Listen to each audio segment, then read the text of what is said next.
Commissionerate police तरफ बस्ती चल अभियान चली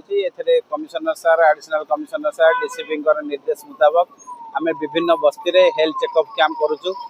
गत 2 दिन तले आम मधुपाटनार बालीसाई कैंप करूँ से प्राय 1000 रु ऊर्ध बस्ती बासिंदा आसिक हेल्थ चेकअप करते। आज से पर्यायर आज आम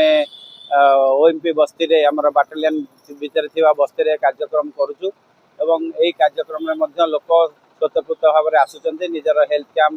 आउ निजर स्वास्थ्य परीक्षा कर कार्यक्रम रे आमे आमर गोटे मूल लक्ष्य होइछि कमिशनरेट पुलिस को बस्ती सहित जोड़िबा एवं बस्ती लोकों को कमिशनरेट पुलिस सहित जोड़िया प्रयास चली। आपर आगक आमर कार्यक्रम विभिन्न प्रकार अच्छी कल्चरल प्रोग्राम भी हम एवं खेलकूद हम यंगस्टर जो मैंने अच्छा नहीं आम विभिन्न टूर्नामेंट करूँ एवं आम निशा निवारण किसी कैंपेन करूँ विभिन्न प्रकार कार्यक्रम आम हाथ को नबू आगामी दिन।